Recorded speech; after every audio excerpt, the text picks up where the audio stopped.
I used to think anniversaries were just dates you circled on a calendar so you didn't forget to buy the nicer bottle of wine. Ours fell in late October, when Chicago starts acting like it's ready to freeze but hasn't committed yet. Wind that tastes metallic off the lake, sidewalks freckled with maple leaves flattened into wet paper. Every year, I'd find myself counting backwards from the 23rd like it was a small superstition. Book the reservation, iron the good napkins, make sure the house didn't look like two people lived there who worked too much and folded laundry in piles. I liked the illusion of polish. It made me feel like I could keep something delicate safe. Year 7, the year Cam told me he was bisexual, I lit candles even though we weren't having anyone over. 3 small votives on the dining table, their flames bending every time the furnace kicked on. Cam came home with cold in his hair, cheeks pink from the walk from the train. He kissed me on the temple the way he always did. Quick, affectionate, almost absent-minded, and set a brown paper bag on the counter. "Don't look yet," he said, too cheerful. I didn't. I poured 2 glasses of wine, the good kind we saved for occasions, even though every week felt like something survived. I watched him shrug off his coat and hang it up with unusual care. He kept smoothing the collar, like if he could get the crease right, whatever was inside him would fall into place too. "What did you get?" I asked, because the bag sat there like a secret breathing. He laughed, but it didn't reach his eyes. "Dessert. From that place you like." "Oh." I smiled anyway. Sweet. He didn't move toward me. He stayed by the counter, fingertips tapping the paper bag in a tiny rhythm. Tap, tap, stop, tap. His wedding ring flashed under the kitchen light like a warning I didn't know how to read.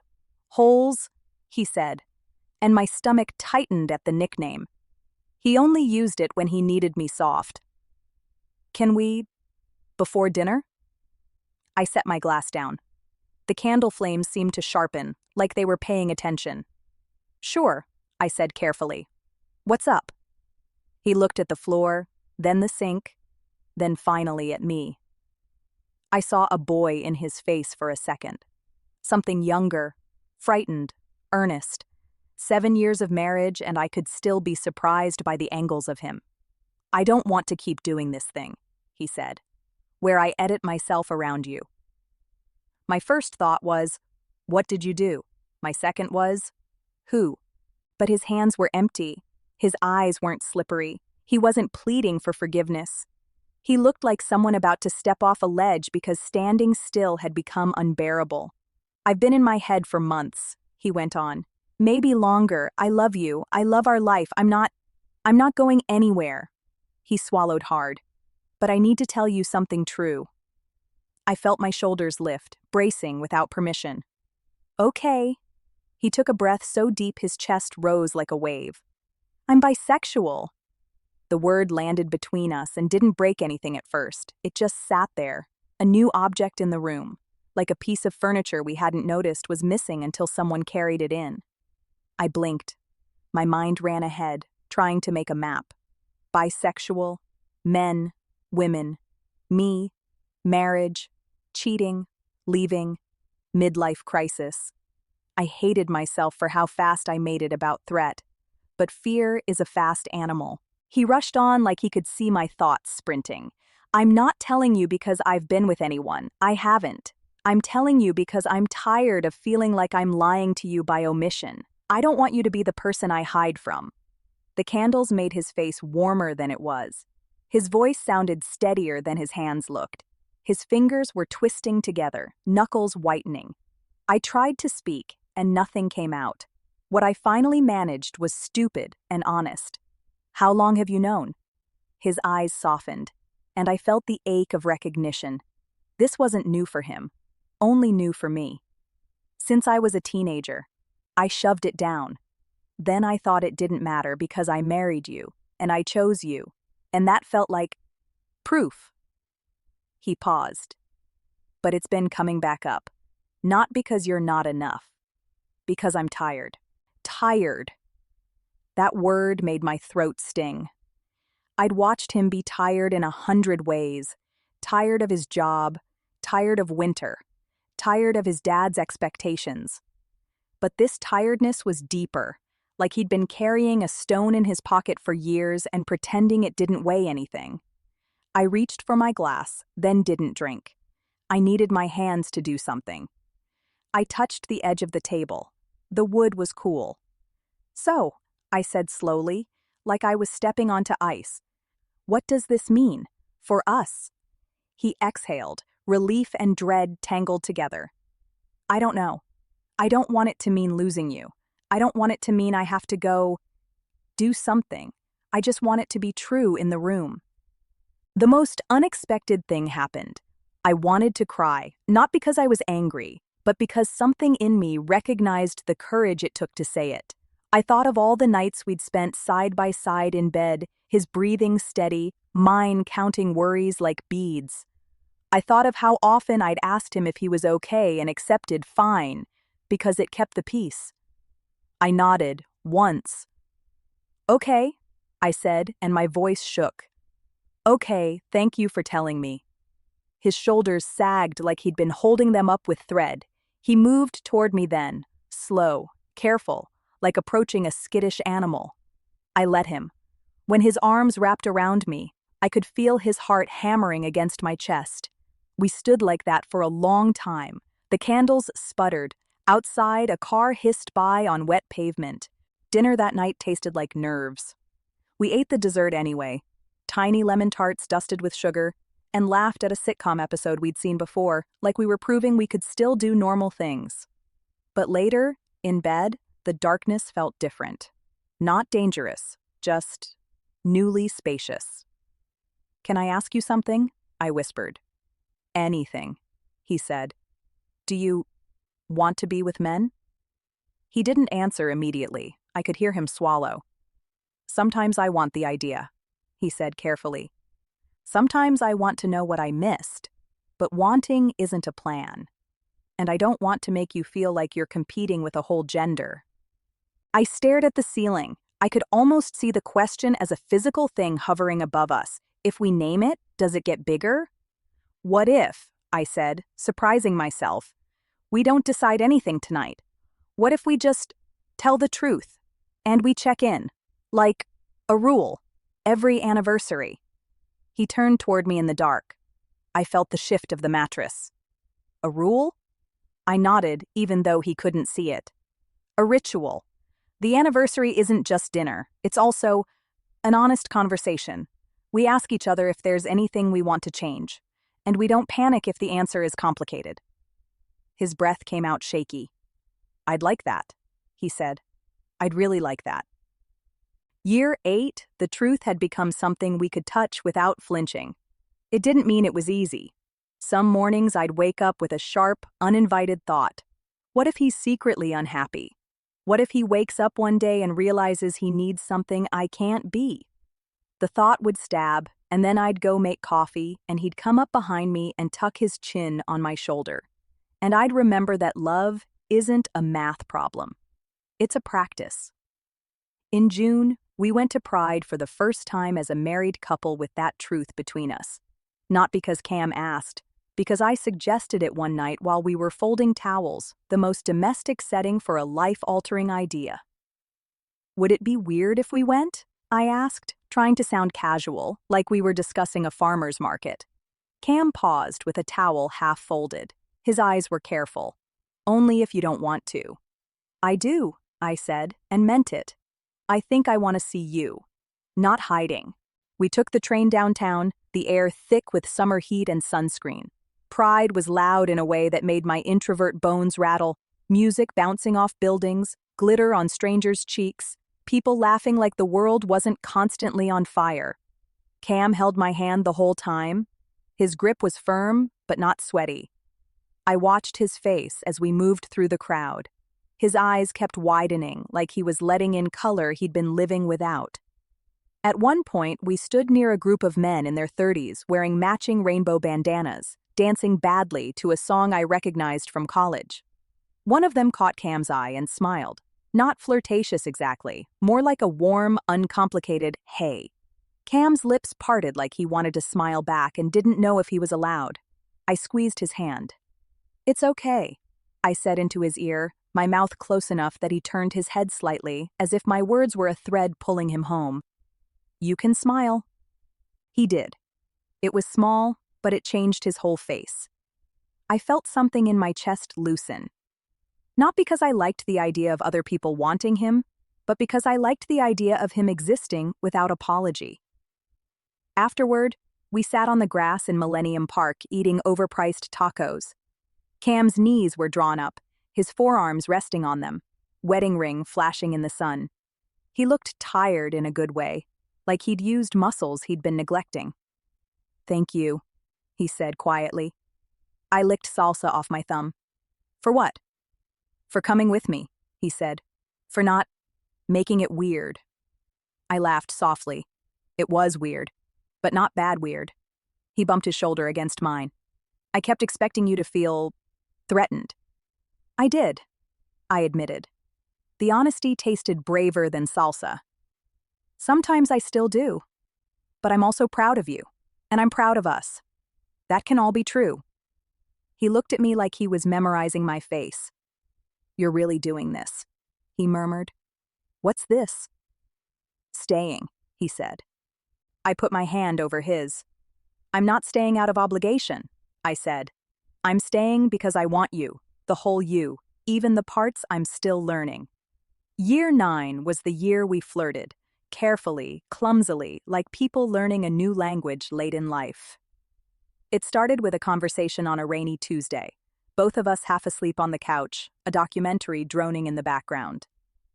Cam said, "Sometimes I wonder what it would feel like to be noticed.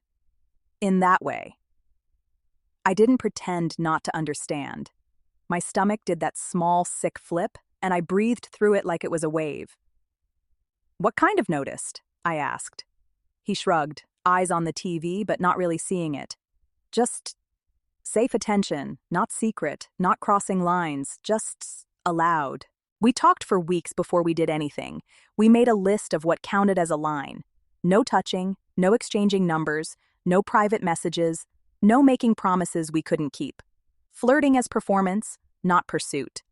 It sounded ridiculous when I said it out loud, like I was trying to build a fence out of smoke, but the point wasn't perfection. The point was that we were doing it together. One Friday in September, we went to a neighborhood bar with dim lighting and a chalkboard menu. It was the kind of place that smelled like citrus and beer and old wood, where the bartender remembered faces. We sat at the bar, shoulders close, my leg brushing Cam's under the stool, an anchor.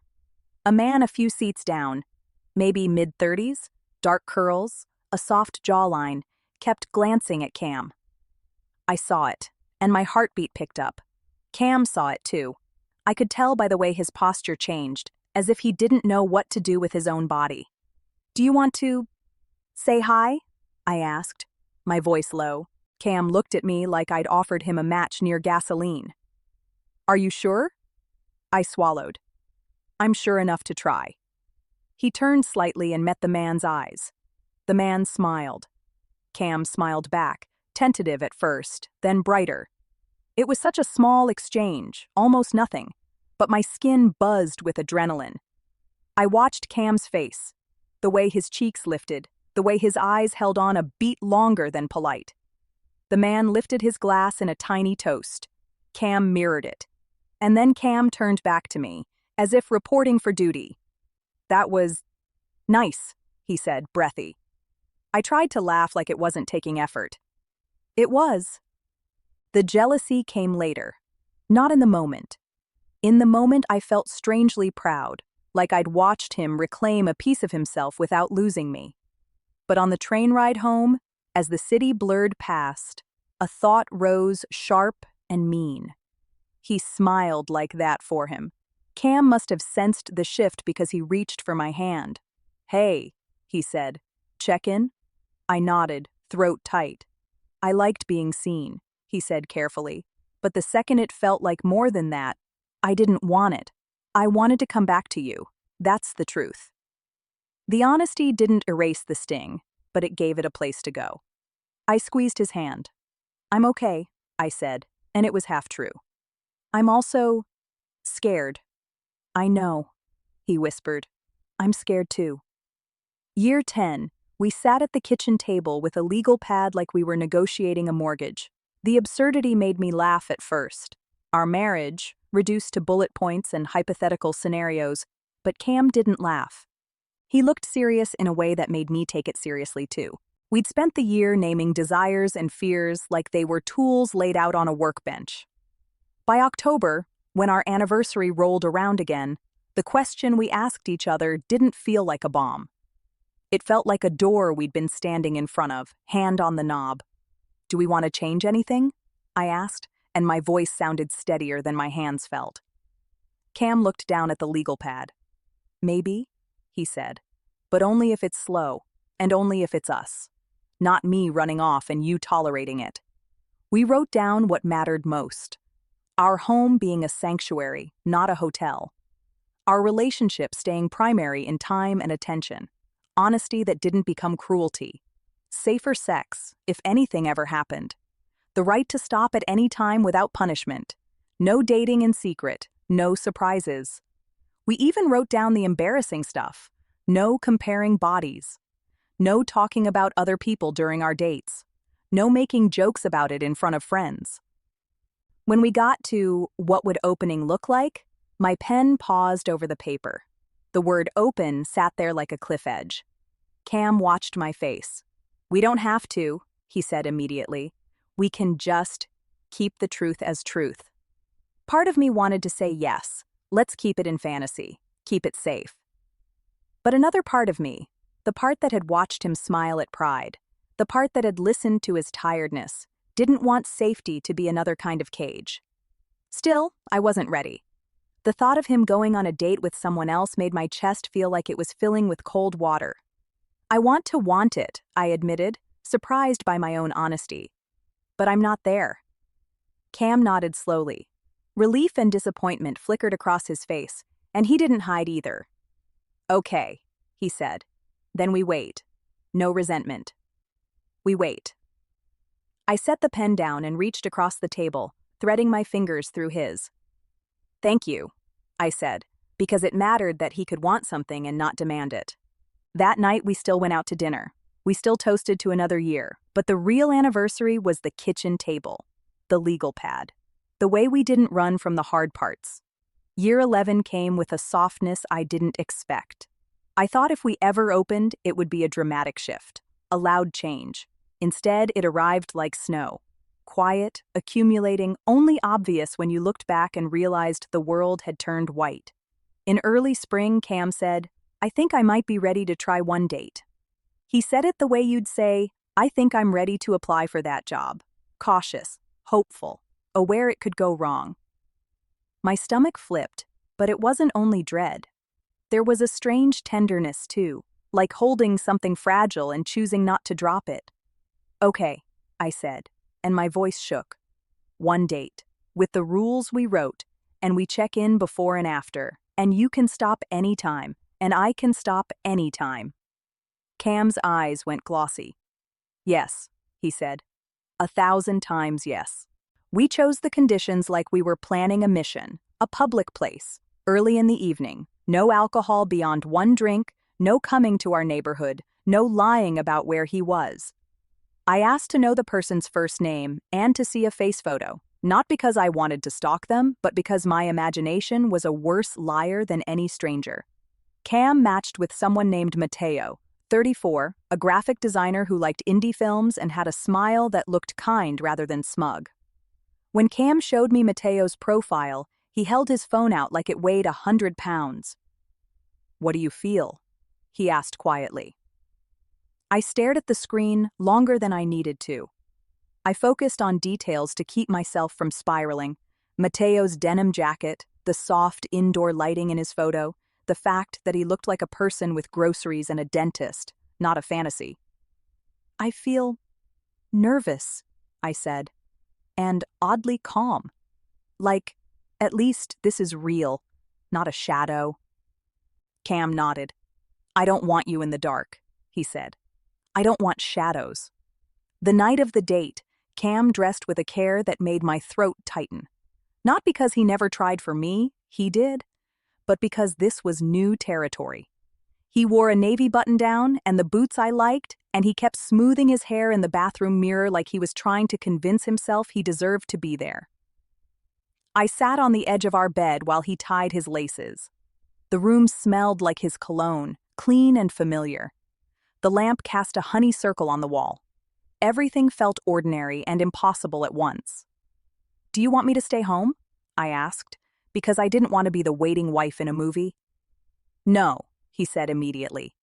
"Go do something that's yours, please." So I went to a late yoga class and tried to breathe through poses while my mind kept darting to a restaurant across town where my husband was sitting across from another man. The teacher's voice was calm, instructing us to soften our jaws, unclench our hands. I realized my fists had been tight the whole time. After class, I walked home slowly through air that smelled like thawing earth. Streetlights made the wet pavement shine. I checked my phone once, then forced myself to put it away. We'd agreed. He would text me when he arrived and when he was leaving. No play-by-play, enough information to keep me grounded, not enough to feed my obsession. His first text came while I was still on the sidewalk. "Here, I'm okay, I love you." My eyes stung. I typed back, "I love you. Breathe. Be kind." At home, I made tea I didn't really want and sat on the couch with a blanket over my legs. The house creaked in familiar ways. The refrigerator hummed. I tried to watch a show, but the character's problems felt fake compared to the real one unfolding in my chest. The simultaneous truth that I trusted him and still felt afraid. When his second text came, leaving, heading home, I exhaled like I'd been underwater. I hadn't realized how much my body had been holding. Cam came in quietly, like he didn't want to scare me. He took off his coat and shoes with the same careful movements as year 7, but his face looked different. Open, flushed, tender, not guilty, not triumphant, just alive. We stood in the entryway for a second, looking at each other as if we were strangers meeting in a doorway. "Do you want a hug?" he asked softly. "Yes," I said, and my voice broke a little. His arms went around me, warm and solid. I could smell the restaurant on him, garlic, smoke, winter air. I pressed my face into his shoulder and felt his breath shudder. "I'm here," he whispered into my hair. "I'm home." We sat at the kitchen table, the same table as the legal pad year, because it had become our altar for hard conversations. I pushed a bowl of oranges aside to make room, the domesticity of it almost funny. "Before details," I said because we'd agreed on a structure. "How do you feel?" Cam rubbed his palms on his jeans like he was trying to ground himself. "I feel seen," he said. "And I feel relieved, and I feel grateful. And also, I feel protective of you. I kept thinking about you the whole time." My throat tightened again, but this time it was something like pride. "Did you stay within our boundaries?" I asked, not accusatory, just needing the truth. "Yes," he said immediately. "We talked. We laughed. He asked about you. I told him you knew and you mattered. He was respectful." He paused. "At the end, we hugged. That's it." I let out a breath I didn't know I was holding. The jealousy still existed, but it didn't have claws. It was more like a bruise, tender, real, not fatal. "How do you feel?" Cam asked, eyes steady on mine. I searched my body for the answer.